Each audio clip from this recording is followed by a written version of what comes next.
గంగోత్రిపురం అనే ఊరిలో ఉమామహేశ్వరం అనే కోటీశ్వరుడు ఉన్నాడు. అతని అదృష్టమో అతని కూతురు అదృష్టమో తెలియదు కాని వాళ్లకున్నన్ని ఆస్తులు ఆ జిల్లాలోనే ఎవ్వరికీ ఉండవు. అంత సంపన్నుల కుటుంబం వాళ్ళది. కాని తన ఒక్కగానొక్క కూతురు కావ్య చిన్నతనంలోనే భార్య చనిపోవడంతో ఉమామహేశ్వరం తన కూతురిని ఎంతో ప్రేమతో బాధ్యతతో పెంచి పెద్ద చేశాడు. అందుకే ఆ తండ్రి పెంపకంలో కావ్య ధనవంతుడి బిడ్డలా కాకుండా కష్టం సుఖం తెలిసిన సగటు పిల్లలా పెరిగింది. దానివల్లే ఈ రోజుకి చాలా సింపుల్గా జీవితాన్ని గడుపుతూ తన అవసరాలకి సరదాలకి కావలసిన పాకెట్ మనీని తండ్రి నుండి తీసుకోకుండా తనే బయట పార్ట్ టైం జాబ్ చేస్తూ సంపాదించుకుంటుంది. అలాంటి కావ్య ఒకసారి చాలా ఆనందంగా తండ్రి దగ్గరకు వచ్చి ఇలా అంటుంది, అప్పా అప్పా, నాకు అర్జెంటుగా కొద్దిగా డబ్బులు కావాలి అప్పా అంటూ రెట్టించిన ఆనందంతో అడుగుతుంది. అప్పుడు మహేశ్వరం సంతోషం ఆశ్చర్యం కలగలిపి ఇలా అంటాడు, ఏంటి ఇదంతా కళ నిజమా? నా కూతురు నన్ను డబ్బులు అడుగుతుందా? నిజంగా ఈ ఏడాది విపత్తులు ప్రమాదాల గురించి చెప్పారే కాని ఏ పంచాంగంలోనూ ఈ వింత గురించి చెప్పలేదే అంటూ కూతురిని ఆట పట్టిస్తాడు. అప్పుడు గారాలు పోతూ కావ్య ఇలా అంటుంది, అప్పా ప్లీజ్, ఈ 8 ఏళ్ల తర్వాత మా స్కూల్ ఫ్రెండ్స్ అందరూ రీయూనియన్ కాబోతున్నామప్పా. టైంకి నా దగ్గర డబ్బులు ఖర్చయిపోయాయి. అందుకే నాకు కొద్దిగా డబ్బులు ఇచ్చావంటే ఎవ్రీ మంత్ కొంచెం కొంచెంగా ఇచ్చేస్తాను. కానీ నాకు మాత్రం డబ్బులు నువ్వే అడ్జస్ట్ చేయాలి అప్పా ప్లీజ్ అంటూ తండ్రి దగ్గర గారాలు పోతూ ప్రేమగా అడుగుతుంది. అప్పుడు మహేశ్వరం ఇలా బదులిస్తాడు, ఇప్పుడు నాకు చాలా ఆనందంగా ఉందిరా కావ్య. చిన్నప్పటి నుండి నా కూతురి కోసం నా సరదా మేరకే ఖర్చు చేశాను కానీ ఏనాడు ఏది అడగని నా కూతురు చివరికి ఖర్చులకు కూడా నా ముందు చెయ్యి చాచలేదు. ఇన్నాళ్ళకి మీ ఫ్రెండ్స్ పుణ్యమా అని ఆ టైం వచ్చింది. సరేరా, నేను చారీ గారికి చెప్తాను, నీకు ఎంత కావాలో తీసుకెళ్ళు. వావ్, థ్యాంక్ యూ అప్పా, ఐ లవ్ యూ అని తెగ సంబరపడిపోతుంది. అలా ఆ తండ్రి కూతుళ్ళు ఎప్పుడూ సంతోషంగా ప్రేమగా బ్రతకడమే చాయిస్గా ఎప్పుడూ ఒక పాజిటివ్ ఆలోచనలతో బ్రతుకుతూ ఉంటారు. ఇదిలా ఉంటే అక్కడ నుండి 800 కిలోమీటర్ల దూరంలో ఒక ఊళ్ళో ఈ కావ్యకి క్లోజ్ ఫ్రెండ్, చిన్నప్పటి నుండి క్లాస్మేట్ అయిన శ్రావ్య కూడా ఈ రీయూనియన్కి వెళ్ళడానికి ప్రయత్నిస్తూ తన తండ్రిని డబ్బులు అడగటం కోసం తల్లిని సిఫార్సు అడుగుతుంది. అప్పుడు తల్లి శకుంతల ఇలా బదులిస్తుంది, చూడవే శ్రావ్య, నీ చదువు పూర్తయి 2 ఏళ్లు కావస్తాంది. ఈ పాటికి నువ్వు కూడా ఏ చిన్న ఉద్యోగమో చేస్తూ ఉండుంటే కేవలం మీ నాన్న రెక్కల కష్టం మీదే ఇల్లు గడవకుండా నెలంతా అంతో ఇంతో డబ్బులు చేతిలో ఆడుతుండేవి. కాని నువ్వు చదువైనప్పటి నుండి ఇంటర్వ్యూలని, అప్లికేషన్లని, మధ్య మధ్యలో కోచింగ్ అని రకరకాల ఖర్చులు పెట్టిస్తూనే ఉన్నావు. అయినా వాటన్నింటినీ కాదనకుండా అప్పు చేసి మరీ నీకు అందిస్తున్నారు మీ నాన్నగారు. ఇప్పుడేమో ఫ్రెండ్స్ని కలవడానికి అంత దూరం వెళ్లాలని చెప్పి డబ్బులు అడుగుతున్నావు. ఇది అంత అవసరమైన ఖర్చు అంటావా చెప్పు అని తమ పరిస్థితులని కూతురికి గుర్తు చేస్తూ సున్నితంగా విషయం చెప్పింది.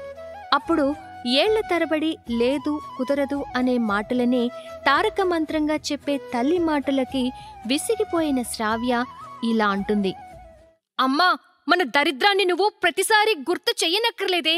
నా కర్మకి 80% వచ్చినా అన్నేసి ఇంటర్వ్యూలకి పోయినా ఒక్క ఉద్యోగం వచ్చి చావట్లేదు.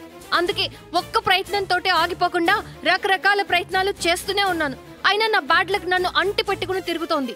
చివరికి 3000 రూపాయలు కావాలని అడిగితే తాత ముత్తాతల నుండి వారసత్వంగా వచ్చిన మన దరిద్రాన్ని, దౌర్భాగ్యాన్ని నాకు గుర్తు చేసి నోరు ముయించాలని చూస్తున్నావు. అసలు నేను మీ కడుపుని కాకుండా కనీసం కాస్తైనా పిల్లల సరదాల కోసం ఆలోచించి జాగ్రత్త పడే ఇంకెవరి కడుపునైనా పుట్టుంటే సరిపోయేది. ఛా, ఎప్పుడు చూడు లేవు అనే మాట చెప్పడానికి మీకు సిగ్గుండదు. అది చెబుతారని తెలిసినా కూడా మిమ్మల్ని అడుగుతాను చూడు, నాకు అంతకన్నా సిగ్గుండదు. ఏం చేస్తాను, మీ కూతుర్ని కదా అంటూ తల్లి మీద నోరు జారి నెత్తి బాదుకుని వెళ్ళిపోతుంది.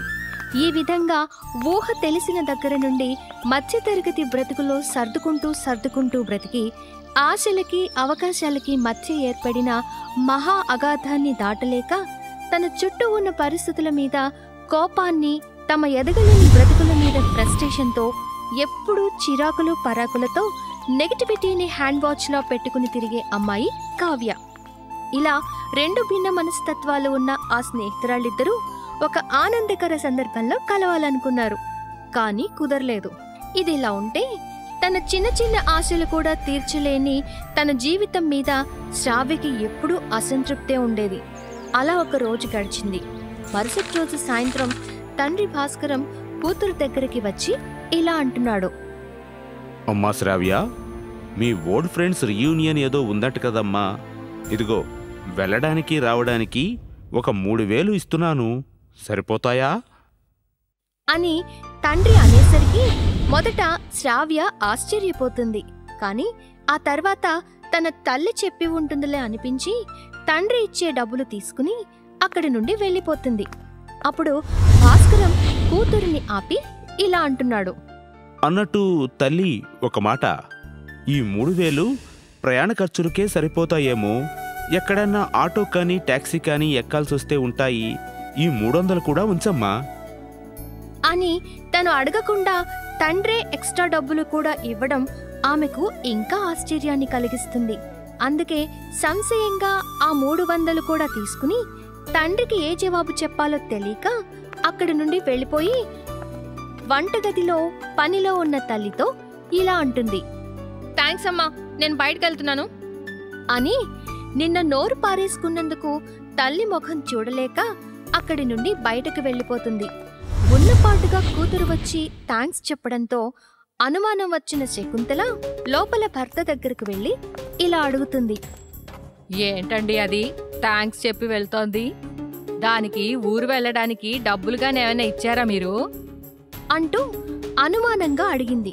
అప్పుడు భాస్కరం చిన్న నవ్వు నవ్వి ఇలా అంటున్నాడు. అవునే, ఇచ్చాను. నీకెలా తెలుసు? ఆ మాట నేను మిమ్మల్ని అడగాలి. దానికి ఊరు వెళ్ళడానికి డబ్బులు కావాలని మీకెలా తెలుసు? నేను చెప్పలేదు కదా. నేను వద్దని చెబుతున్నా వినకుండా మిమ్మల్ని అడిగిందా? కాస్త గొంతు పెంచి అడుగుతుంది. అప్పుడు భాస్కరం తన భార్యని నెమ్మదింపచేస్తూ ఇలా చెప్తున్నాడు. అబ్బా, కోపం తెచ్చుకోకే. పిల్ల నన్నేమీ అడగలేదు. నిన్న నాకు కాస్త తలనొప్పిగా ఉందని త్వరగా ఇంటికి వచ్చేశాను. నేను వచ్చేసరికి మీరిద్దరూ డబ్బుల గురించి మాట్లాడుకోవడం బయట నుండి విన్నాను. పాపం పిల్ల సరదా పడుతుంది కదా అని. పిల్ల సరదా పడుతుందని కొత్త అప్పు చేశారా? అయినా దానికి నాకు ఆ మాటలు అనడం పాడడం అలవాటే కాని మీరెందుకు నాకు చెప్పకుండా దానికి డబ్బులిచ్చారు? ఇలా అయితే దానికి బాధ్యత ఎప్పటికి తెలుస్తుంది? రాను రాను మీరు పిల్లని మరీ గారాబం చేసేస్తున్నారు అంటూ మూతి తిప్పుకుంటుంది. అప్పుడు భాస్కరం ఇలా అంటాడు. గారం చేస్తే మాత్రం తప్పేంటే? అది మన ఇంటి మహాలక్ష్మి. ఇప్పటికే దాన్ని చాలా కష్టపెడుతున్నాను. ఇలాంటిది ఈ చిన్న చిన్న సరదాలు కూడా కాదంటే పాపం అది మాత్రం ఎవరికి చెప్పుకుంటుంది చెప్పు? అయినా శ్రీమతి గారు, నేనేమీ ఊరికే పిల్లకి డబ్బులివ్వలేదు. స్నేహితులను కలవడానికి వెళుతోందని తెలిసింది కనుకే ఇచ్చాను. మనం ఎలా ఉన్నా సరే మావాడు అని చెప్పుకోవడమే స్నేహం అంటే. అయినా ఒంటికాయ సొంటు కొమ్మువి, నీకేం తెలుసులే స్నేహం గురించి అని భార్యని సరదాగా ఆట పట్టిస్తూ ఉడికిస్తాడు. ఈ విధంగా జేబు మీద భారం పడినప్పుడల్లా ఆ జేబు వెనుక ఉన్న గుండెకి బరువు తెలియకూడదని ఏదో ఒక చిలిపి మాటలు మాట్లాడి ఆ భార్యాభర్తలిద్దరూ నవ్వుకోవటం వాళ్ళకి అలవాటే. రీయూనియన్ ఈవెంట్ కోసం వెళ్తున్నానన్న ఆనందంతో సరదాగా బయటికి వెళ్లిన కావ్య కారులో కూర్చుని సంతోషంతో ఇలా అనుకుంటోంది. ఇన్నేళ్ల తర్వాత నా డార్లింగ్ ని కలవబోతున్నాను. దాంతో ఎన్నో విషయాలు మాట్లాడాలి అని చాలా కాలం తర్వాత కలవబోతున్న తన ప్రాణ స్నేహితురాలి గురించి తలుచుకుంటూ ఉబ్బి తప్పిపోతుంది. మరోవైపు తను ఊహించని విధంగా తండ్రి ఆ రీయూనియన్ కి వెళ్లడానికి డబ్బులివ్వడంతో ఒక ట్రావెల్స్ ఏజెంట్తో తన టికెట్ గురించి మాట్లాడుతూ శ్రావ్య ఇలా అంటుంది. చూడవయ్యా, ఎలాగైనా సరే ఆ రోజుకి టికెట్ అరేంజ్ చేయి. ఆ రోజు వెళ్తేనే నేను చాలా ముఖ్యమైన మీటింగ్ ని అటెండ్ చేయగలుగుతాను. చూడండి మేడం, మిమ్మల్ని సోమసుందర్ గారు పంపారు. ఆయన కోసం ఎప్పుడు ఏ సర్వీస్ అయినా అది ఎంత కష్టమైనా చేసి పెట్టడానికి మేం చూస్తాం. అంత గౌరవం ఆయనంటే మాకు. కానీ ఇప్పుడు మీరు అడుగుతున్న ట్రైన్కి ఈ సీజన్లో ఖాళీలు అస్సలు దొరకవు మేడం. ఎలాగైనా ప్రయత్నించవయ్యా ప్లీజ్ అని చాలా రిక్వెస్ట్ చేసి ఆ ఏజెంట్ని బాగా మొహమాట పెట్టి వెళ్ళిపోతుంది. ఇంటికి వెళ్ళాక ప్రయాణానికి టికెట్ దొరకలేదనే చికాకులో ఉన్న శ్రావ్య దగ్గరకు తల్లి శకుంతల వచ్చి ఇలా అంటుంది. ఎందుకే మొఖం అలా పెట్టి కూర్చున్నావు? మీ నాన్నగారు డబ్బులు ఇచ్చారు కదా ఊరుపోవడానికి, ఇంకెందుకు అలా ఉన్నావు? అమ్మా, నన్ను అనవసరంగా కదపకే. నా బ్రతుకి ఏదైనా అంత తేలిగ్గా దక్కదు కదా. నేను దరిద్రాన్ని వెంట పెట్టుకుంటానో దరిద్రమే నా వెనక వస్తుందో తెలియదు కానీ ఒకటి దొరికిందని ఆనందపడే లోపే ఇంకొకటి ఏడిపిస్తుంది కదా. మళ్ళీ మొదలు పెట్టావా? ఇప్పుడు ఏమైందనే ఆ చికాకు? ఏముంటది, అసలు నేను రీయూనియన్కి వెళ్ళటానికి డబ్బులే సమస్య అవుతాయి అనుకుంటే అవి కుదిరాయి. కానీ ఇప్పుడు టికెట్ దొరకటం సమస్య అయింది. ఆ ఊరికి పోవడానికి ఉన్న ఒకే ఒక్క సోర్స్ ట్రైన్. ఎవరైనా సరే ఆ ఊళ్ళో ఆగే ఆ ఒక్క ట్రైన్కే వెళ్ళాలి. కానీ ఆ ట్రైన్కి ఈ సీజన్లో టికెట్స్ దొరకడం కష్టమంట. ఆ ట్రావెల్ ఏజెంట్ కూడా చేతులు ఎత్తేశాడు. ఇప్పుడిక ప్రయాణమే లేదు. ఇంతకన్నా ఏం కావాలి నేను చికాగ్గా ఉండడానికి అని విసుగ్గా తన ఫ్రస్ట్రేషన్ని బయటపెట్టింది. అప్పుడు తల్లి శకుంతల ఇలా చెబుతుంది. ఇదిగో చూడమ్మా, నీకు చాలాసార్లు చెప్పాను, ఏ విషయానికైనా మనసుని ప్రశాంతంగా ఉంచుకో అని. మన పెద్దాళ్ళు ఊరికే అనలేదే యద్భావం తద్భవతి అని. నీ మనసుతో మంచిని కోరితే మంచే ఎదురవుతుంది, చెడుని తలిస్తే చెడే కనిపిస్తుంది. పని అవ్వాలని కోరుకో, అవుతుందని నమ్ము, ఖచ్చితంగా అవుతుంది.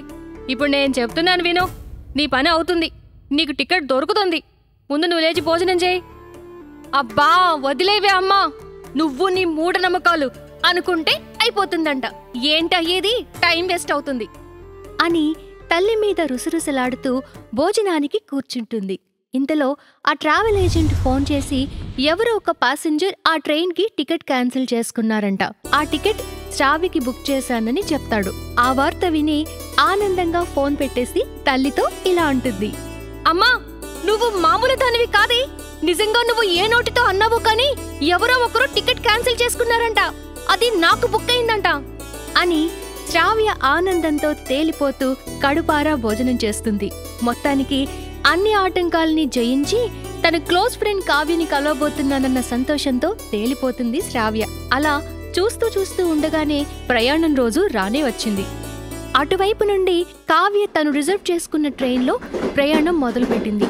ఆమెలాగానే వాళ్ళ బాచ్మేట్స్ అందరూ కూడా బయలుదేరిపోయారు. అలాగే ఇక్కడ శ్రావ్య కూడా మేఘాలలో తేలిపోతూ రైల్వే స్టేషన్లో ట్రైన్ ఎక్కింది. అప్పుడే కడుపు నిండా తిని బయలుదేరటం వల్ల ట్రైన్ ఎక్కి తన సీట్లో కూర్చోగానే ఆ చల్లటి గాలికి ఆమెకి చిన్నగా కునుకు పట్టేసింది. కాసేపటికి మరో వ్యక్తి వచ్చి శ్రావ్యని లేపుతూ ఇలా అంటాడు. అమ్మాయి అమ్మాయి, ఇది నా సీట్ అమ్మాయి అని అనేసరికి శ్రావ్య లేచి విషయం తెలుసుకుంటుంది. అప్పుడు మొదట్లో అతనితో గొడవకు దిగుతుంది. కానీ కాసేపటికి తను రాంగ్ ట్రైన్ ఎక్కానని తెలుసుకుని నెత్తి బాదుకుని నెక్స్ట్ స్టేషన్లో ఆ ట్రైన్ దిగిపోతుంది. అప్పుడు విసుగ్గా ఇలా అనుకుంటుంది. మళ్ళీ ఫ్రస్ట్రేట్ అవటం మొదలుపెట్టి వాళ్ళని వీళ్ళని ఎంక్వైరీ చేస్తూ మళ్ళీ తను వెళ్లాల్సిన రూట్కి ఎలా వెళ్లాలో తెలుసుకుంటుంది. అలా తెలియకుండానే 5 గంటలు గడిచిపోతాయి. మరోవైపు శ్రావ్య కోసం ఎంతో ఆశగా వచ్చిన కావ్య తన ఫ్రెండ్ రీయూనియన్కి రాకపోయేసరికి మిగతా ఫ్రెండ్స్ దగ్గర ఎక్కువసేపు ఉండలేక తిరిగి తన హోటల్ రూమ్కి వచ్చేస్తుంది. అప్పుడు బాధగా ఉన్న కావ్యకి తండ్రి ఫోన్ చేయడంతో ఇలా అంటుంది. చెప్పండి అప్పా. అదేరా, అలా డల్గా మాట్లాడుతున్నావు, హెల్త్ ఏదైనా ప్రాబ్లమా? లేదు నాన్న, నేను శ్రావ్య కోసం అంత పరుగులు తీస్తూ వచ్చానా, తీరా అది ఇక్కడికి రాలేదు. మేమందరూ అనుకున్న ప్రకారం 3 గంటలకల్లా ఇక్కడ రీచ్ అయిపోయి గంటలో ఫ్రెష్ అయిపోయి సరదాగా కలిసి మాట్లాడుకున్నాం. కానీ ఇప్పుడు 5 గంటలు దాటినా శ్రావ్య మాత్రం రాలేదు. అందుకే నాకు మూడ్ అవుట్ అయిపోయి నేను రూమ్కి వచ్చేసి ఉన్నానన్నా అని చెప్పి తన మనసులోని బాధని తండ్రికి చెప్పుకుంటుంది. అలా ఆ రాత్రి గడిచిపోయింది. ఫ్రెండ్స్ అందరూ తమ తమ ప్లాన్స్ ప్రకారం ఆ తెల్లవారి ఉన్న ట్రైన్స్లో ఎవరి ఊళ్ళకి వాళ్ళు వెళ్ళిపోతారు. వాళ్ళు వెళ్ళిన గంట తర్వాత శ్రావ్య ఆ స్టేషన్లో దిగుతుంది. అప్పటికి కావ్య మాత్రం శ్రావ్య కోసం ఎదురు చూస్తూనే ఉంటుంది. ఆమెను చూసిన ఆనందంలో శ్రావ్య ఇలా అంటుంది. సారీ కావ్య, రాంగ్ ట్రైన్ ఎక్కిపోయానే. వేరే స్టేషన్లో దిగి ఆ ట్రైన్ ఈ ట్రైన్ పట్టుకుని వచ్చేసరికి ఇదిగో ఈ టైం అయింది. నేను ఒక్కదాన్నే మీ అందరినీ మిస్ అయ్యాను అనుకున్నాను. అయినా ఎక్కడో చిన్న ఆశ, నా కోసం నువ్వు ఎదురు చూస్తావేమో అని. నా నమ్మకం నిజం చేసావే. ఎన్నాళ్ళైపోయింది నిన్ను చూసి. పద, హోటల్లో రూమ్ తీసుకుందాం. నువ్వు అందరినీ మిస్ అయ్యావేమో, నేను మాత్రం మన మూమెంట్ని మిస్ కాను అని ఇద్దరూ కలిసి హోటల్లో రూమ్ తీసుకుని సరదాగా కబుర్లు చెప్పుకుని సాయంత్రం వరకు కాలక్షేపం చేస్తారు. అప్పుడు కావ్య శ్రావ్యతో ఇలా అంటుంది. శ్రావి, నువ్వేం అనుకోకపోతే నిన్నొక మాట అంటానే. ఉదయం దిగిన దగ్గర నుండి చూస్తున్నా, ఏ మాట మాట్లాడినా నిన్ను నువ్వు తగ్గించుకుంటూ నీ లైఫ్ని డెలికేట్ చేసుకుంటూ ఎందుకని అలా డిసప్పాయింటింగ్గా మాట్లాడుతున్నావు? లైఫ్ నీకే కాదే, ఎవ్వరికీ అన్ని పర్ఫెక్ట్గా ఇవ్వదు. మనమే మనకి కావాల్సినంత పర్ఫెక్షన్తో లైఫ్ని డిజైన్ చేసుకోవాలి. అబ్బా ఆపవే కావ్య, ఇవే మాటలు మా అమ్మ నోట విని విని విసుగొచ్చేసిందే. అయినా నీకంటే డబ్బులో పుట్టి పెరిగావు, ఆనందం నీ చుట్టూ చక్కర్లు కొడుతూనే ఉంటుంది. బట్ మా లైఫ్స్ అలా కాదే. అదృష్టాన్ని కొనుక్కుందామన్నా మా దగ్గర డబ్బులు సరిపోవు. అది మా లైఫ్. అలాంటి లైఫ్లో ఆనందం ఎక్కడి నుండి వస్తుంది చెప్పు? అదేంటి ఆనందానికి డబ్బుకి ముడిపెట్టి మాట్లాడతావు? డబ్బు కేవలం అవసరాలనే తీరుస్తుంది, బట్ హ్యాపీనెస్ అవసరాలతో సంబంధం లేకుండా వస్తుంది. అది just psychological thing and free feeling two అని ఒకవైపు పాజిటివ్ వాదనతో కావ్య, నెగటివ్ వాదనతో శ్రావ్య చాలాసేపు వాదులాడుకుంటారు. చివరిగా శ్రావ్య ఇలా అంటుంది. సరేనే, నువ్వు డబ్బున్న పిల్లలా కాకుండా మాలాగా బికారి బ్రతుకు బ్రతికి హ్యాపీగా ఉండి చూపించినప్పుడు ఆనందానికి డబ్బుకి సంబంధమే లేదని నమ్ముతాను. నువ్వు నిజంగా అదే మాట మీద ఉంటానంటే నీకోసం ఎన్నాళ్ళైనా నేను నువ్వు చెప్పినట్టుగా బ్రతికి చూపిస్తానే. ఆనందం అంటే డబ్బుతో ముడిలేనిది. అది నీ లైఫ్లో ఉండాలంటే నీ చుట్టూ వెతుకుతూ పోవాలి అని చెప్పి ఆ ప్రాణ స్నేహితురాళ్ళిద్దరూ ఒకరి మీద ఒకరి వాదన కరెక్ట్ అని ఛాలెంజ్కి దిగుతారు. శ్రావ్య కావ్యల మధ్య తమ తమ వాదనలు నెగ్గించుకోవాలనే ఛాలెంజ్ వచ్చిన తర్వాత ఎవరి ఊర్లకి వాళ్ళు చేరుకుంటారు. ఎంతో ఆనందంగా రీయూనియన్ కోసమని వెళ్లిన కూతురు వచ్చిన దగ్గర నుండి ఏదో ఆలోచనలో ఉండడం గమనించిన ఆమె తండ్రి ఉమామహేశ్వరం కూతురితో ఇలా అంటున్నాడు. ఎరా తల్లి, ఫ్రెండ్స్ ఎవరూ కలవలేదా? లేక నీ క్లోజ్ ఫ్రెండ్ శ్రావ్య రాలేదా? ఎందుకని అలా ముభావంగా ఉన్నావు అని తండ్రి అడగటంతో ఆ ఊరిలో శ్రావ్యని కలిసిన తర్వాత వాళ్ళిద్దరి మధ్య మాట పెరిగి వచ్చిన వాదన గురించి చెప్పింది. ఆ సందర్భంలో కావ్య తన ఫ్రెండ్తో చేసిన ఛాలెంజ్ గురించి కూడా చెప్పింది. అప్పుడు తండ్రి ఇలా అంటున్నాడు. చూడు తల్లి, చిన్నప్పటి నుండి నీకు కష్టమంటే ఏంటో తెలియకుండా పెంచాలనుకున్నాను.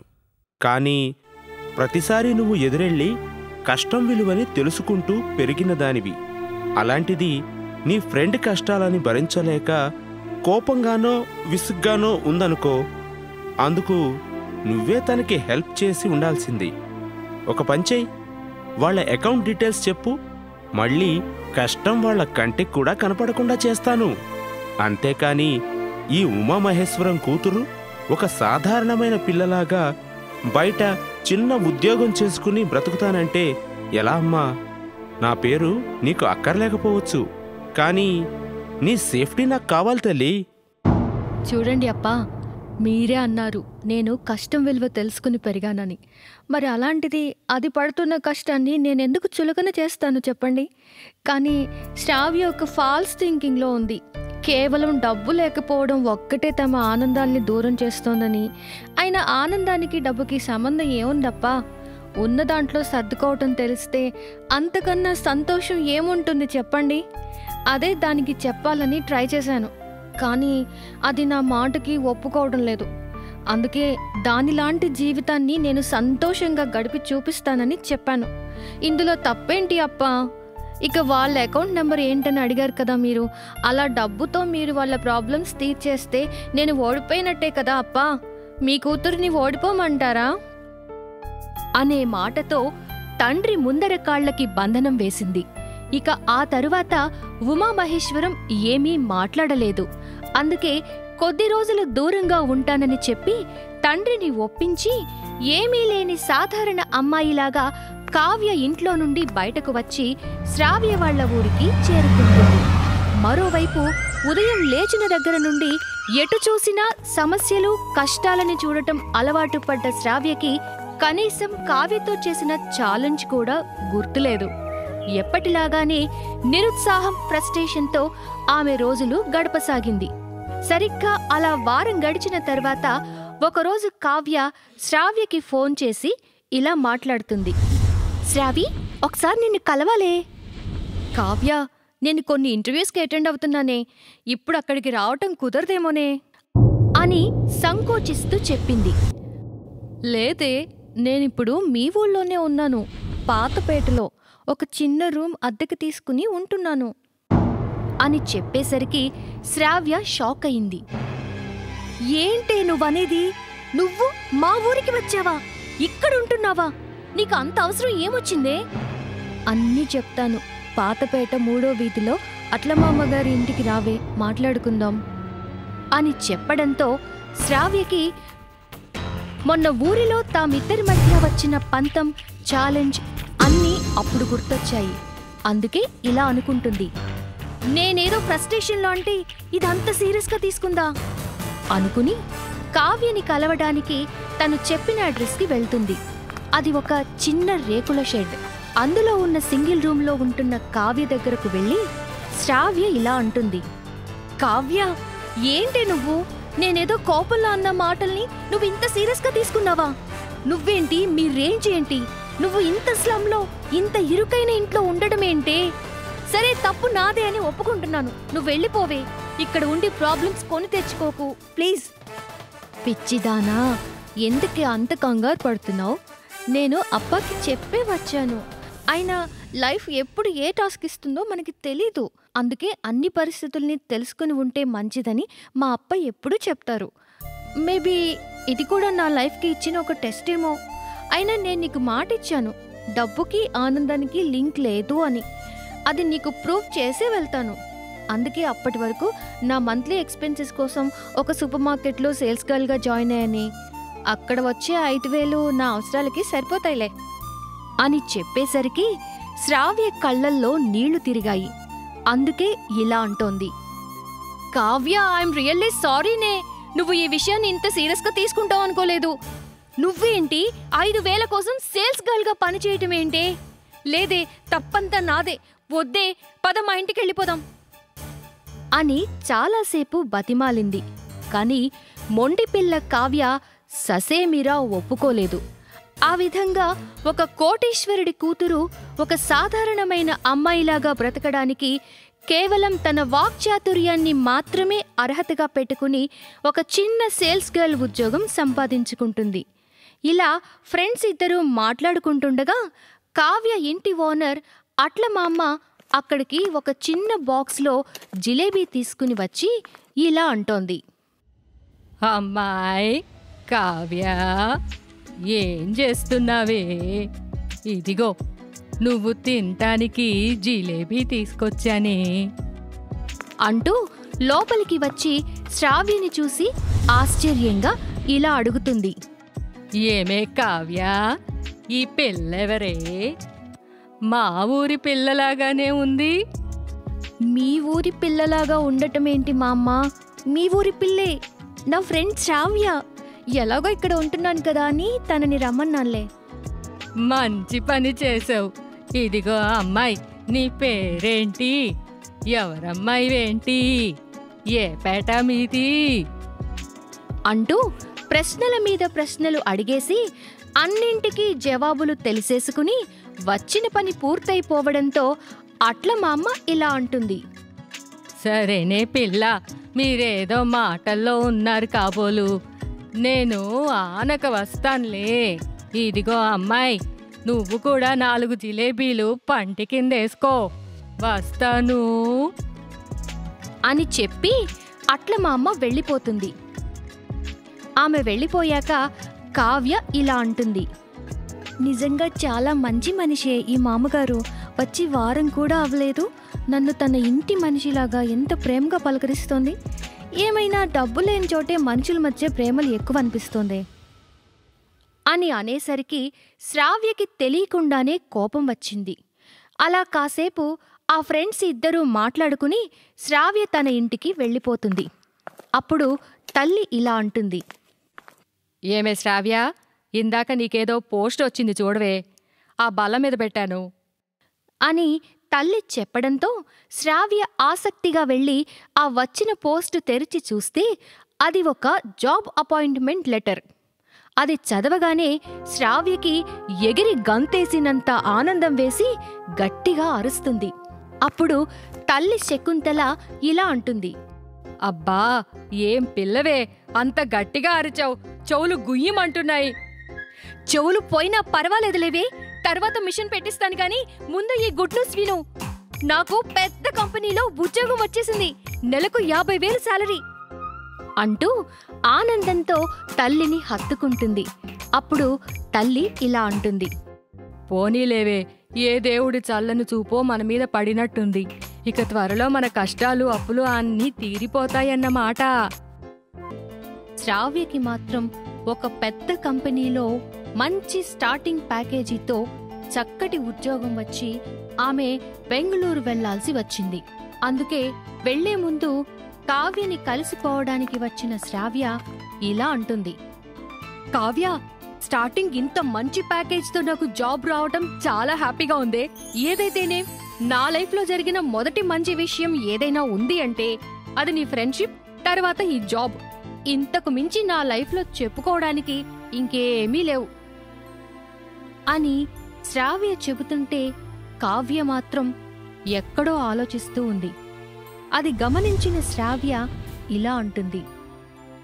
కావ్య, ఏంటే నేనింత హ్యాపీగా ఉంటే నువ్వేంటి ఎక్కడో ఏదో ఆలోచిస్తున్నావు అని అడగటంతో కావ్య ఇలా బదులిస్తుంది.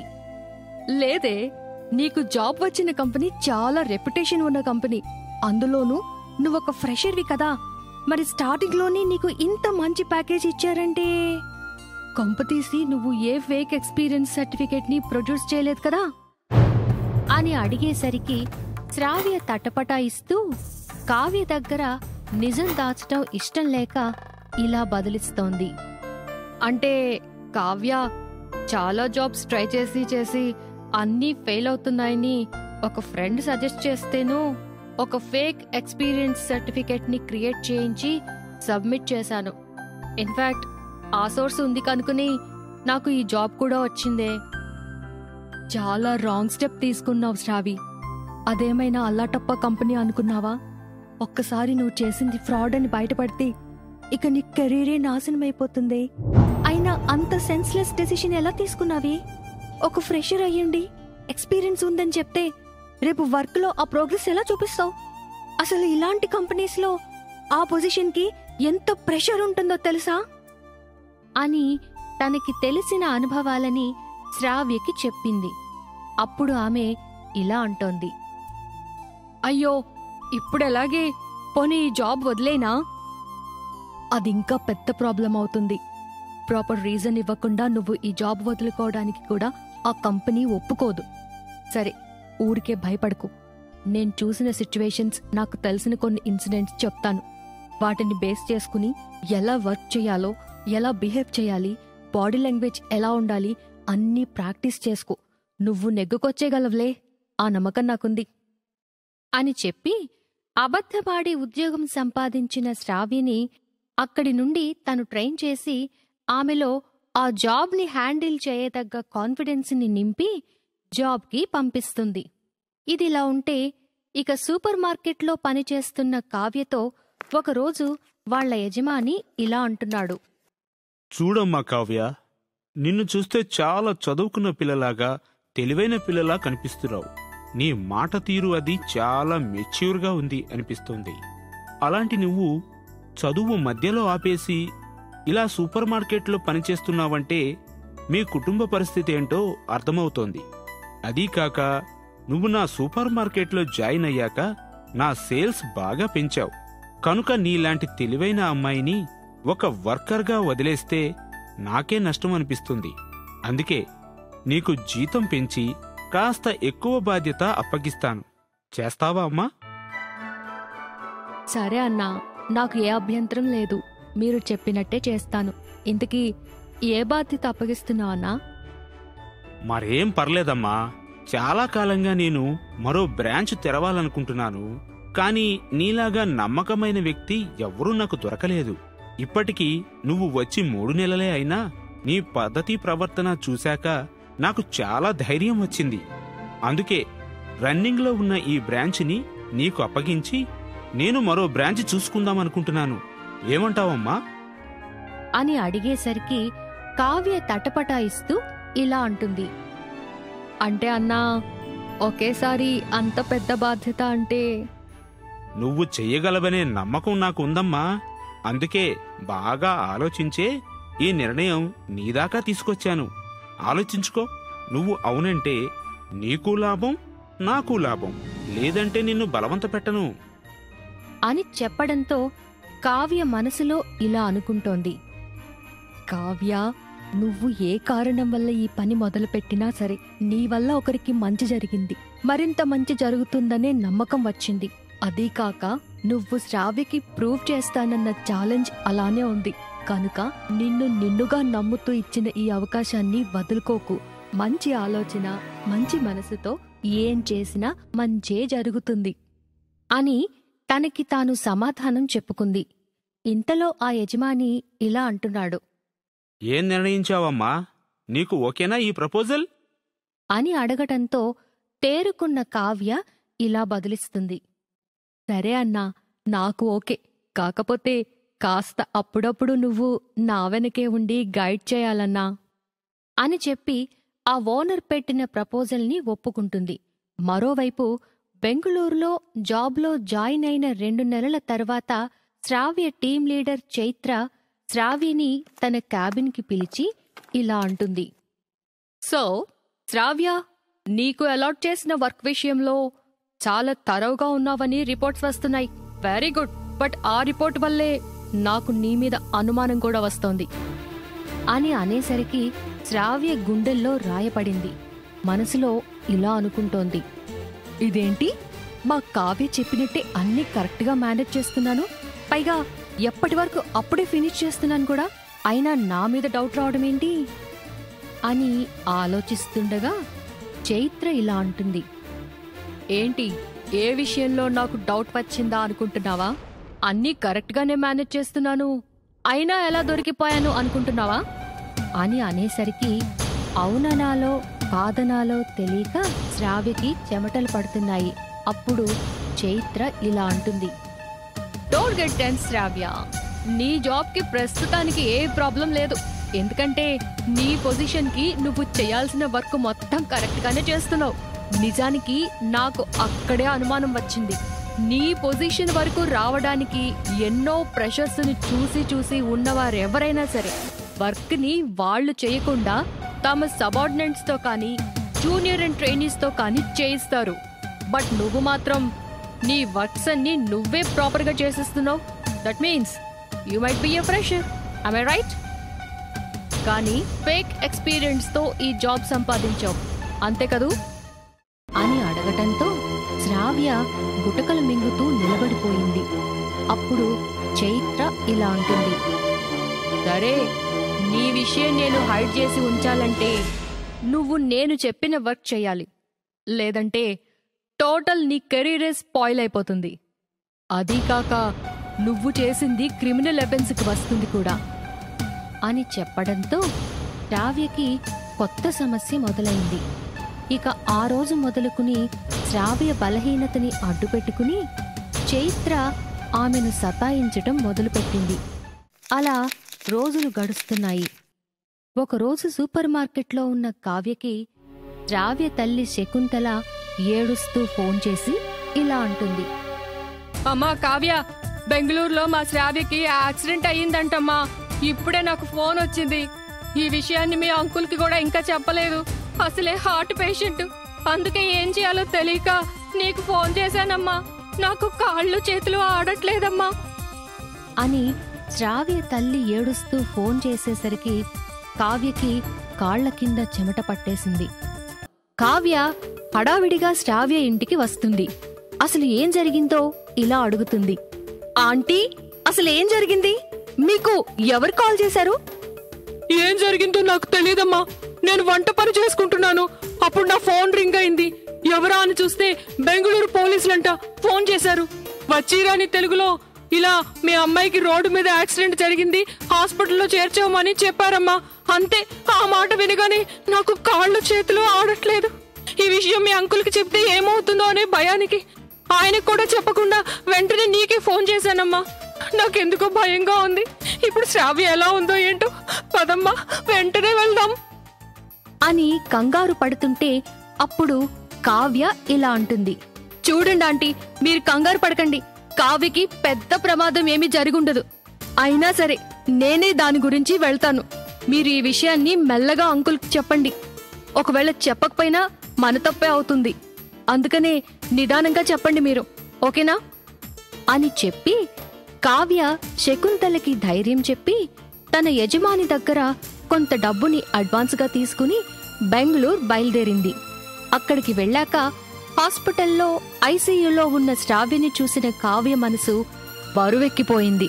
ఇంతలో డాక్టర్ రావడంతో కావ్య ఇలా అడుగుతుంది. డాక్టర్, ఇప్పుడు మా శ్రావ్య సిచ్యువేషన్ ఎలా ఉంది? షీఈస్ ఫైన్ కదా అని చాలా ఆందోళనతో అడిగింది. అప్పుడు డాక్టర్ ఇలా రిప్లై ఇస్తారు.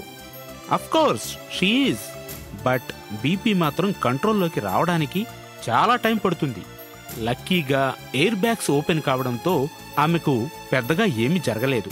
ఏవో చిన్న చిన్న ఇంజురీస్ అయ్యాయి.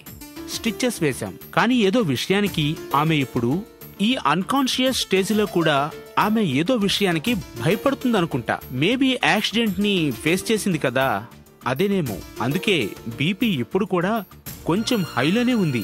But no problem, she will be all right అని చెప్పడంతో కావ్య అమ్మయ్యా అన్నట్టు ఊపిరి పీల్చుకుంటుంది. ఇంతలో ఎలా తెలుసుకున్నాడో విషయం తెలుసుకున్న కావ్య తండ్రి ఉమామహేశ్వరరావు అక్కడికి వస్తాడు.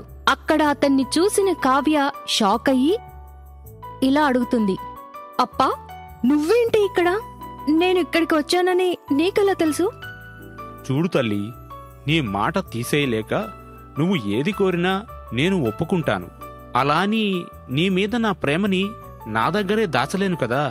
అది ఎప్పుడూ నీకు రక్షణగా నీ చుట్టూ తిరుగుతుంది. సర్లే, అవన్నీ తర్వాత. ముందు శ్రావ్యకి ఎలా ఉంది? తను ఓకేనా? లేదా మరేదైనా సూపర్ స్పెషాలిటీ హాస్పిటల్కి షిఫ్ట్ చేద్దామా?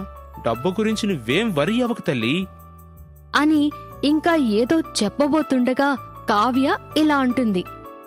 అంత అవసరం లేదంట అప్పా. అంత సీరియస్గా ఏం లేదంట. బీపీ ఒక్కటే కాస్త నార్మల్కి వచ్చేస్తే సెట్ అయిపోతుందని డాక్టర్ చెప్పారు.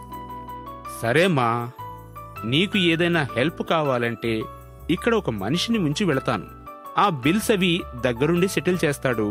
తరువాత డిశ్చార్జ్ అయ్యాక మన వెహికల్ని పంపిస్తాను. సేఫ్గా తీసుకొచ్చేస్తాడు. సరేనా? అప్పా అప్పా, కూల్ కూల్, ప్లీజ్ అప్పా. ఈ విషయం కూడా నేను నీ సపోర్ట్ లేకుండా డీల్ చేసుకోవాలనుకుంటున్నాను. ఒకవేళ అంతగా క్రిటిక్ అయితే తప్పకుండా నువ్వు సపోర్ట్ చేద్దు కానివి. బట్ ఇప్పుడు నార్మలే కదా. నన్ను కావ్యగానే ఈ సిచ్యువేషన్ని ఫేస్ చేయని అప్పా, ప్లీజ్ అప్పా అంటూ కన్విన్స్ చేయడంతో ఉమామహేశ్వరరావు చేసేదేమీ లేక సైలెంట్ అయిపోతాడు. కాని చాలా రోజుల తర్వాత అంత దూరం వచ్చి కూతురిని చూశాక అతనికి వెంటనే వెళ్లబుద్ధి కాక కొన్ని గంటలు కూతురు దగ్గరే ఉండి ఆమెకు కాస్త ధైర్యాన్ని చెప్పి అప్పుడు అక్కడి నుండి బయలుదేరతాడు. అలా 6 గంటలు గడిచిన తర్వాత శ్రావ్య బీపీ కంట్రోల్లోకి వస్తుంది. అప్పుడు అక్కడ ఉన్న నర్సు శ్రావ్య బ్యాగ్స్ అవి తీసుకొచ్చి కావ్యకి ఇస్తుంది. అవి తీసుకుని తన దగ్గర పెట్టుకుంటుండగా అందులో నుండి శ్రావ్య పర్సనల్ డైరీ జారి కిందపడుతుంది. దాన్ని తీసుకున్న కావ్య ఆ హాస్పిటల్ బల్ల మీదనే కూర్చుని ఇలా అనుకుంటోంది. చిన్నప్పుడు మేమిద్దరం ఫ్రెండ్స్ అయిన కొత్తల్లో చెప్పాను, దానికి డైరీలో నీ end of the day feelings అన్నీ రాసి ఉంచవే అని. ఇంకా అదే కంటిన్యూ చేస్తోందా ఇది అనుకుని ఆ డైరీ పేజీలను తిరిగేస్తూ ఇలా అనుకుంటుంది.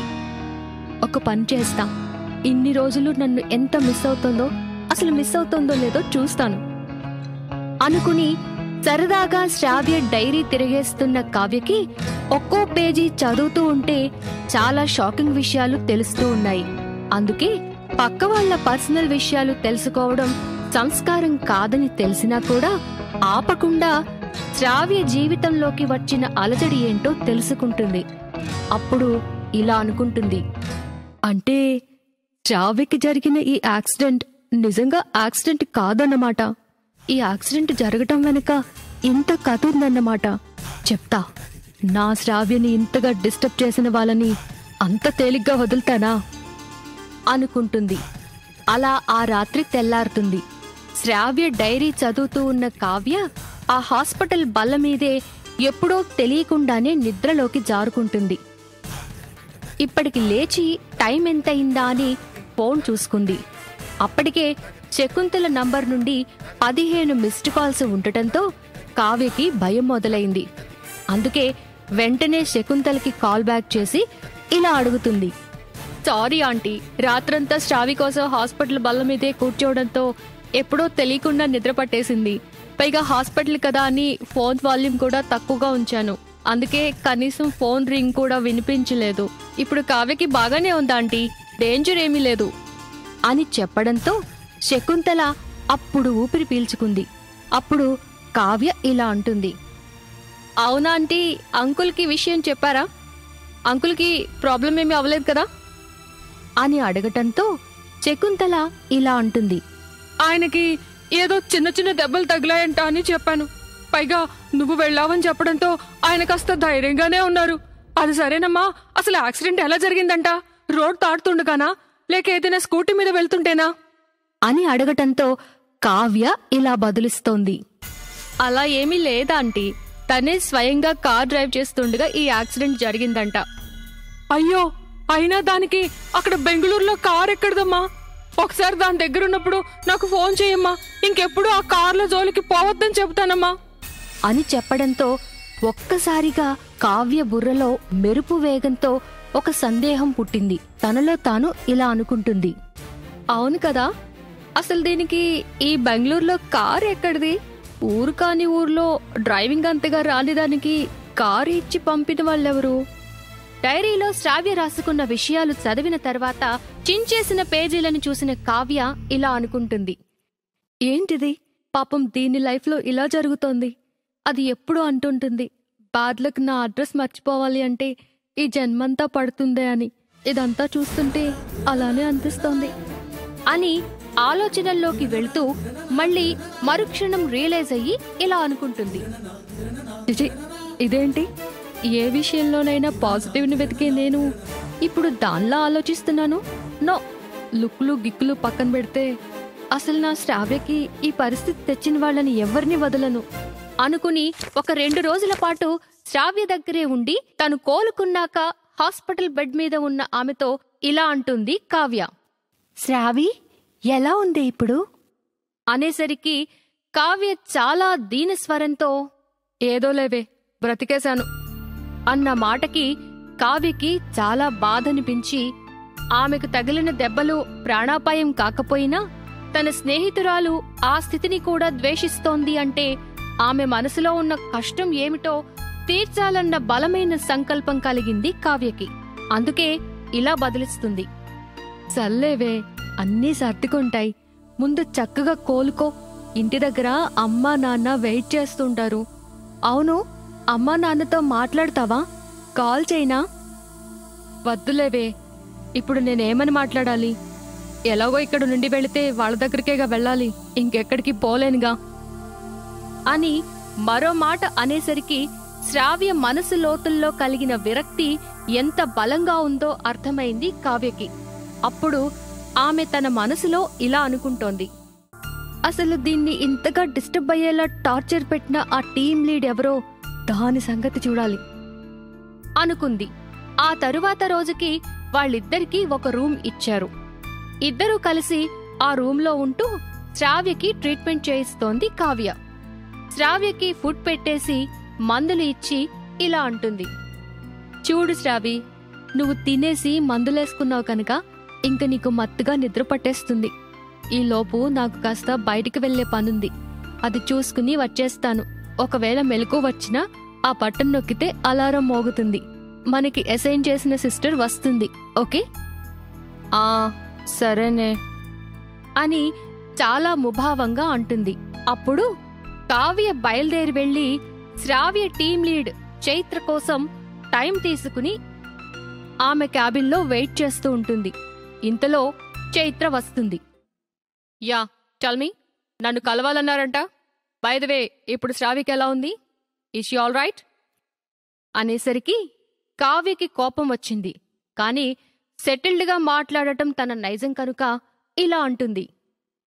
ప్రస్తుతానికి తనకి ఏమీ కాలేదు, అవుట్ ఆఫ్ డేంజర్ కనుకే నువ్వు ఇంకా ఈ సీట్లో ఇలా ఆఫీస్లో ఉన్నావు. లేదంటే ఈపాటికి పోలీస్ స్టేషన్లో ఎంక్వైరీలో ఉండేదానివి. అనేసరికి అప్పటి వరకు నటించిన ధైర్యం మొత్తం పోయింది. తడబడుతున్న గొంతుతో ఇలా అంటోంది చైత్ర. ఎంక్వైరీనా? నేనెందుకు వెళ్ళాలి? నాకేం తెలుసని? నీకేం తెలియకుండానే డ్రైవింగ్ సరిగా రాని మా శ్రావ్యని మీ కారు వేసుకుని వెళ్ళిందా? అనేసరికి చైత్ర షాక్ అవుతుంది. ఏంటి, శ్రావ్యకి డ్రైవింగ్ రాదా? మరి నాతో పర్ఫెక్ట్గా వచ్చని చెప్పింది. అలాగే చెబుతుంది. ఎందుకంటే నువ్వు దాన్ని పెడుతున్న సైకలాజికల్ టార్చర్ నుండి తప్పించుకోవడానికి యాక్సిడెంట్లా కనిపించే ఈ సూసైడ్ చేసుకోవాలని అనుకుంది కనుక అని చెప్పేసరికి చైత్ర గుండెల్లో పిడుగులు పడ్డాయి. ఆమె తడబడుతున్న మాటతో ఇలా అంటుంది. ఏంటి, శ్రావ్య నా కార్తో సూసైడ్ చేసుకోవాలనుకుందా? ఎందుకు? అదేంటి ఎందుకు అని చెప్పాల్సింది నువ్వే. లేదంటే నువ్వు మా శ్రావ్యని భయపెట్టినట్టు నేను నీ జాబ్ పోయేలా చేస్తానని భయపెట్టను. డైరెక్ట్గా మరో 1 అవర్లో మీ సీఈఓతో నిన్ను కూర్చోబెట్టి మాట్లాడతాను. అందుకే అసలు నువ్వు ఏం చేశావో చెప్పు అని అడగటంతో ఆమె కొన్నాళ్ల క్రితం జరిగిన విషయాలు, తనకి తెలిసిన విషయాలు ఇలా చెప్పడం మొదలుపెట్టింది. శ్రావ్య ఫేక్ సర్టిఫికేట్స్తో జాబ్ సంపాదించిందని తెలిసిన చైత్ర కావాలని ఆమెను టార్గెట్ చేస్తూ ఆ విషయాన్ని మేనేజ్మెంట్కి చెబుతానని బ్లాక్మెయిల్ చేస్తూ శ్రావ్య చేత గొడ్డులా పని చేయించుకుంటుంది. అయినా కూడా శ్రావ్య తన చేతిలో ఉన్న ఆ ఉద్యోగాన్ని నిలబెట్టుకోవడానికి చాలా కష్టపడుతుంది. అందుకే ఒకరోజు రాత్రి తన డైరీలో తన మనసులో ఉన్న బాధను ఇలా అనుకుంటూ రాసుకుంటుంది. కావ్య, నువ్వు చెప్పిందే నిజమే. ఉద్యోగం కోసం నేను ఒక్క అడ్డదారి తొక్కడంతో నా జీవితం మొత్తం అస్తవ్యస్తం అయిపోయింది. అప్పుడు జాబ్ లేకపోవడం భరించలేక అలా చేశాను. కానీ విషయం కనిపెట్టిన నువ్వు నన్ను బాగా ట్రైన్ చేసి గైడ్ చేసావు. అందుకే చాలా కాలం నేను ప్రెషర్ అనే విషయం తెలియకుండా మేనేజ్ చేశాను. కానీ ఈ కొత్త రాక్షసి చైత్ర వచ్చి విషయం కనిపెట్టేసింది. అప్పటి నుండి నన్ను బ్లాక్మెయిల్ చేస్తూ మానసికంగా చాలా టార్చర్ పెడుతోంది. ఇవన్నీ నీతో చెప్పుకుని ఏడవాలని ఉంది. కానీ నువ్వే అంటావు కదా, నేను నెగటివ్గా ఆలోచించడం వల్లే నా చుట్టూ అన్ని నెగటివ్గా తయారవుతూ ఉంటాయని. బహుశా ఇది కూడా అలాంటిదేనేమో. ఐఎమ్ సారీ కావ్య అని రాసుకుని కళ్ళనీళ్లు పెట్టుకుంటుంది. కానీ ఆ డైరీ క్లోజ్ చేసే ముందు ఇలా అనుకుంటుంది శ్రావ్య. అమ్మో, నా బాధ అంతా ఇలా డైరీలో రాసేశాను. ఇది ఎప్పుడైనా కావ్య చూడొచ్చు కదా. దానికి నా జీవితం మీద అంత హక్కు, ఫ్రీడమ్ ఉన్నాయి కనుక అది చూసిందంటే దానికి ఏవైనా ప్రాబ్లమ్స్ వస్తాయో ఏమో, లేదా అది బాధపడుతుందేమో. అందుకే నా బాధ ఈ డైరీలో ఉండకూడదు. అసలే ఈ చైత్ర చెప్పిన పని మీద వెళ్తున్నాను. అక్కడ ఏం జరిగినా కావ్యకి మాత్రం తెలియకూడదు అనుకుని ఆ పూట తన బాధని రాసుకున్న ఆ పేజీని చింపేసింది. అలా తన స్నేహితురాలి దగ్గర విషయం దాచాలనుకుని చాలా విషయాలు, చాలా పరిస్థితుల్ని డైరీలో రాయటం మానేసింది. కొన్నింటిని రాసి చింపేసింది శ్రావ్య. అలా తనకి తెలిసింది మొత్తం చైత్ర చెప్పింది. అప్పుడు కావ్య ఇలా అడుగుతుంది. ఇదంతా సరే, నా శ్రావ్య డైరీలో చెరిగిన పేజీలు చూసినప్పుడే నేను ఊహించాను అది నా దగ్గర చాలా విషయాలు దాచాలనుకుందని. కానీ నాకు కావాల్సింది అది కాదు. నువ్వు నీ కార్ ఇచ్చి అంత ఫోర్స్ చేసి శ్రావ్యని ఎక్కడికి పంపావు? ఏ పని చేయమని పంపావు? అది చెప్పు అనేసరికి చైత్ర గుండెల్లో దడ మొదలవుతుంది. అందుకే నీళ్లు నములుతూ ఇలా అంటుంది. అంటే అది నాక్ చేయకు చైత్ర, అది నీకే రిస్క్ అని వార్నింగ్ ఇచ్చింది. అప్పుడు చైత్ర ఇక విషయం చెప్పక తప్పలేదు. నాకొక ఎక్స్ బాయ్ ఫ్రెండ్ ఉన్నాడు. తనతో నా రిలేషన్ చాలా కాలం నడిచింది. ఆ టైంలో తనతో నేను చాలా క్లోజ్గా ఉన్న ఫొటోస్, వీడియోస్ ఉన్నాయి. ఆ తర్వాత ఏవో క్లాషెస్ వల్ల మేమిద్దరం విడిపోయాం. అందుకే ఆ ఫొటోస్, వీడియోస్ ఇచ్చేయమని అడగటంతో తను నన్ను డబ్బులు డిమాండ్ చేసేవాడు. అందుకే ఆ డబ్బు కోసమే శ్రావ్యతో హెవీ వర్క్ చేయించి నేను నా టార్గెట్ కంప్లీట్ చేసుకుని ఆ వచ్చే ఇన్సెంటివ్స్ అన్నీ వాడికే ఇచ్చేదాన్ని. కానీ వాడు ఫైనల్ సెటిల్మెంట్ కోసం మరో గర్ల్ ఫ్రెండ్ని తనకి పరిచయం చేయమన్నాడు. ఆమెకే ఆ ఫొటోస్, వీడియోస్ ఇచ్చి పంపుతానన్నాడు. అందుకే శ్రావ్యని ఆ పని మీద పంపాను. అంటే శ్రావ్యకి నువ్వు ఏ పర్పస్ మీద కారు ఇచ్చి వాడి దగ్గరికి పంపుతున్నావో తెలుసన్నమాట అని చాలా కోపంగా అడుగుతుంది. అప్పుడు చైత్ర ఇలా బదులిస్తోంది. మేబీ అనేసరికి చైత్రని కావ్య లాగిపెట్టి ఒకటి కొట్టింది. అసలు నువ్వు ఆడదానివేనా? నీకు ఒళ్ళు కొవ్వెక్కి నువ్వు నీ బాయ్ ఫ్రెండ్తో తిరిగి వాడిని వదిలించుకోవడానికి మరో అమాయకురాల్ని బలి చేస్తావా? నిన్నిలా కాదు, వెంటనే పోలీస్ కంప్లైంట్ ఇచ్చి నిన్ను వాడిని లోపలేస్తాను. అయ్యో ప్లీజ్ మేడం, ప్లీజ్. ఈ మ్యాటర్ ఇంత కాంప్లికేటెడ్ అవుతుందనుకోలేదు. ఎందుకు అనుకోవు Chaitra? Are you gone out of your mind or what? ఒక ఆడపిల్ల ముక్కు మొక్కం తెలియని ఒక రోగ్ దగ్గరికి ఎందుకు వెళ్తుంది? నీ కారణంగా నా శ్రావ్య ఎంత మెంటల్ టార్చర్ అనుభవించిందో నీకు అసలు అర్థమవుతుందా? దేవుడి దయ వల్ల దానికి ఏమీ కాలేదు కాబట్టి సరిపోయింది. అదే దానికి ఏమైనా అయ్యుంటే నేను నిన్నీ పాటికి చంపేసేదాన్ని. అని కావ్య తన జీవితంలో మొదటిసారి ఒక వ్యక్తితో పూర్తిగా అవుట్ ఆఫ్ కంట్రోల్లో మాట్లాడుతుంది. ఇంతలో వీళ్ళిద్దరూ మాట్లాడుకుంటున్న గ్లాస్ క్యాబిన్ డోర్ నుండి చూస్తే బయట నుండి ఆ కంపెనీ సీఈఓతో పాటు కావ్య తండ్రి ఉమామహేశ్వరం కూడా వస్తున్నాడు. వీళ్ళు ఆ గ్లాస్ డోర్లో నుండి వాళ్ళని గమనించి రియాక్ట్ అయ్యేలోపు ఆ పెద్ద మనుషులిద్దరూ ఈ క్యాబిన్ లోకి రానే వచ్చేశారు. తమ కంపెనీ సీఈఓని చూసేసరికి చైత్ర కాళ్ళు, చేతులు వణికిపోతున్నాయి.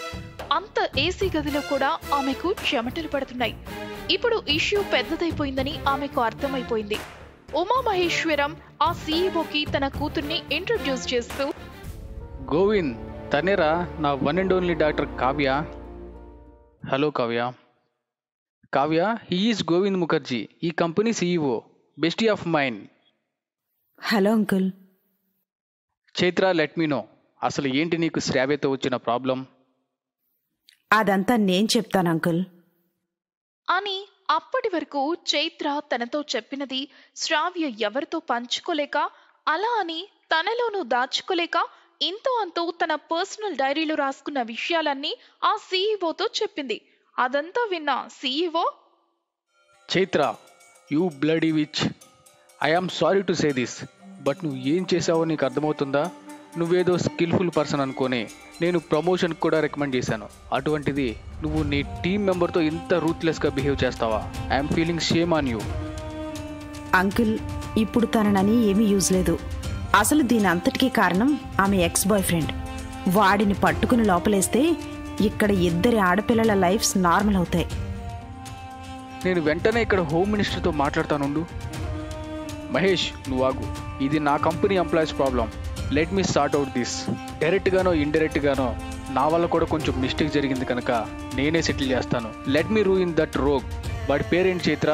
గివ్ మీ హిస్ డీటెయిల్స్ అని ఆ కుర్రాడి విషయం తను చూసుకుంటారని చెప్పి వెళ్ళిపోయాడు. చైత్ర కూడా సీఈఓ వెనకాలే వెళ్ళిపోయింది. ఆ తర్వాత కావ్య తన తండ్రితో, అప్పా, శ్రావ్య చాలా డిస్టర్బ్ అయింది. తనిలా సఫర్ అవుతూ ఉండటం నేను చూడలేకపోతున్నాను. పైగా ఎంతవరకు వచ్చాక తను మళ్ళీ లైఫ్లో సెటిల్ డౌన్ అవ్వడానికి ఎంత టైం పడుతుందో. ఈలోపు తను మళ్ళీ ఎన్నిసార్లు ఇలాంటి పిచ్చి పని చేస్తుందో అని భయం వేస్తుంది. చూడమ్మా కావ్య, నేను ఎప్పుడూ చెప్పాను, ఆమె సంగతి నాకు వదిలేయి, వాళ్ళ కష్టాల సంగతి నేను చూసుకుంటాను అని.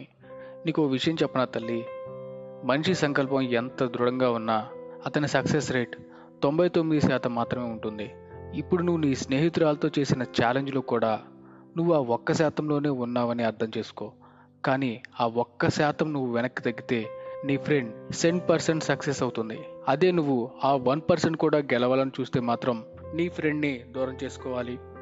తెలివైన దానివి, నీకెంతకన్నా విడపరిచి చెప్పనక్కర్లేదనుకుంటా. అవునప్పా, ఏ మనిషి అయినా తను ఏళ్ల తరబడి ఏర్పరచుకున్న అభిప్రాయాలు సరైనవి కావు అని నమ్మాలంటే అందుకు అనుకూలమైన ఒక్క సంఘటనైనా తన జీవితంలో జరగాలి. డబ్బుంటే ఆనందం వస్తుందని నమ్మే శ్రావ్యకి అది తప్పని నేను ప్రూవ్ చేయాలన్నా తన జీవితంలోకి డబ్బు వస్తేనే తను ఏదో ఒకరోజు తన అభిప్రాయాన్ని మార్చుకుంటుంది. అందుకు నేను నీ దగ్గర ఓడిపోయినా పర్వాలేదు, నా ఫ్రెండ్ మాత్రం లైఫ్లో ఓడిపోకూడదప్పా. నాకు నువ్వు ఒక హెల్ప్ చేయాలి. అమ్మయ్య, మొత్తానికి నా కూతురు ఇన్నేళ్లకి నన్ను ఒక హెల్ప్ కోరింది. చెప్పు తల్లి, ఏం చేయాలి? నేను నీకొక కంపెనీ పేరు చెప్తాను. 1 గంటలో ఆ కంపెనీ మన సొంతమై ఉండాలి. ఆ కంపెనీ నుండి శ్రావ్యకి ఒక కాల్ లెటర్ వెళ్ళాలి అని తన మాస్టర్ బ్రెయిన్ తో ఆ క్షణం గెలుపు ఓటమి అనే తర్కం లేదు, ఎలాగైనా తన ఫ్రెండ్ లైఫ్ లోకి లక్ ని తీసుకొచ్చి పెట్టాలనే మొండి సంకల్పం మాత్రమే ఉంది. అలా గంటల తర్వాత కావ్య శ్రావ్య దగ్గరకు వెళ్ళింది. అప్పుడే నిద్రమత్తులో నుండి తేరుకుంటున్న ఆమె ముందు కావ్య కనిపించింది. ఏంటే, నా గురించి నువ్వు అటెండర్వి అయ్యావా? నీ గురించి నేను అటెండర్ని మాత్రమే కాదు, సర్వెంట్ అయినా అవుతాను. కానీ ఇప్పుడు ఎలా ఉంది? కొద్దిగా రిలీఫ్ గానే ఉందిలేవే. అయ్యో, నాన్నకి మామూలుగానే చాలా భయం నాకేమవుతుందో అని. అలాంటిది ఇప్పుడు నేను ఇలాంటి పిచ్చి పని చేశానని నాన్నకి అమ్మకి తెలుసా? సరే, ఒక్కసారి అమ్మా నాన్నలకి కాల్ చేసి ఇస్తాను, మాట్లాడు. అంకుల్ అక్కడ చాలా టెన్షన్ పడుతూ ఉంటారు నీకెలా ఉంది అని. అనేసరికి ఊళ్ళో ఉన్న శ్రావ్య తండ్రికి కాల్ చేసి ఆ ఫోన్ని శ్రావ్యకి ఇచ్చింది. అప్పుడు ఆమె తండ్రి, అమ్మా శ్రావ్య, ఇప్పుడు ఎలా ఉందమ్మా? పర్వాలేదు నాన్న, బానే ఉంది. ఇదిగో ఈ రాక్షసి నా పక్కనుంది కదా, నాకేమో అనిస్తుంది. ఏమీ అవనివ్వదు. సర్లేమ్మా, అదేదో ఏఎన్ఎం కంపెనీ అంట, దాని నుండి కాల్ లెటర్ వచ్చిందమ్మా. పాపం కొరియర్ కుర్రాడి దగ్గరికి ఆ లెటర్ వచ్చి 2 రోజులైందంట. కానీ మనకివ్వడం ఆలస్యమైందన్నాడు. సారీ చెప్పాడు. ఎందుకన్నా మంచిదని ఆ కాల్ లెటర్ తెరిచి చూశాను. ఇంకా 10 రోజులు ఉందమ్మా అందులో రిపోర్టింగ్ టైం. ఆ ఊరి కాని ఊళ్ళో ఉద్యోగం ఎందుకులేమ్మా, అది మానేసి ఇక్కడికే వచ్చి తల్లి.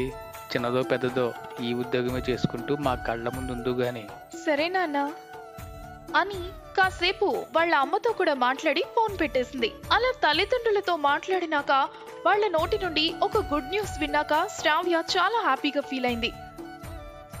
అంతే, మరో 2 రోజుల్లో కోలుకొని తన జాబ్ కి రిజైన్ చేసి ఊరికి వెళ్లిపోయింది. వెళ్లే ముందు చైత్ర శ్రావ్యకి సారీ చెప్తుంది. అలా తన ఇంటికి వెళ్లి శ్రావ్య కలగన్న ఉద్యోగాల్లో ఆ ఏఎన్ఎం కంపెనీలో జాబ్ కూడా ఒకటి కావడంతో శ్రావ్య ఆ ఆనందాన్ని కావ్యతో పంచుకుంది. అలా తన ఫ్రెండ్ ని గెలిపించడానికి ఆ కంపెనీనే కొనిపించి తన ఫ్రెండ్ కి జాబ్ ఇప్పించింది కావ్య. పాపం ఇవేమీ తెలియని శ్రావ్య తన జీవితంలో జరిగిన మొట్టమొదటి మంచి ఆ కంపెనీలో జాబ్ తనని వెతుక్కుంటూ రావడం అనుకుంది. అలా కొన్నాళ్లు ఆ జాబ్ లో ఉన్నాక శ్రావ్య వాళ్ళ ఆర్థిక స్థితిగతులు మారిపోయాయి. డబ్బుల కోసం ఇబ్బంది పడే పరిస్థితి పోవడంతో శ్రావ్యకి అప్పుడు ప్రపంచమంతా పాజిటివ్ గా కనిపిస్తుంది. అప్పుడు శ్రావ్య కావ్యతో, కావ్య, నువ్వు అన్నది నిజమేనే. ఆనందం అంటే మన మనసులో పుడుతుంది. దానికి డబ్బులతో హద్దులు మనమే పెట్టుకుంటాం. కొందరు ఆ హద్దులు లోపలికి రాగలుగుతారు, ఇప్పుడు నాలాగా. మరికొందరు ఆ హద్దులు బయటే ఉండిపోతారు, ఇంతకు ముందు ఉన్న నాలాగా. ఏది ఏమైనా నువ్వన్నది నిజమే. మన మనసుని అదుపులో ఉంచుకుంటే అన్ని పాజిటివ్ గానే జరుగుతాయి. అందుకు డబ్బే ఉండనక్కర్లేదు అని తనని గెలిపించింది తన ఫ్రెండే అని తెలియకపోయినా తన ఓటమిని తన ఫ్రెండ్ గెలుపుగా సెలబ్రేట్ చేసుకుంది. ఆ విధంగా డబ్బు అంతరాల మధ్య మొదలైన ఒక ఛాలెంజ్ ఇద్దరు ఫ్రెండ్స్ ని గెలిచిందో ఓడిందో తెలియకుండా అయోమయంలో పడేసింది.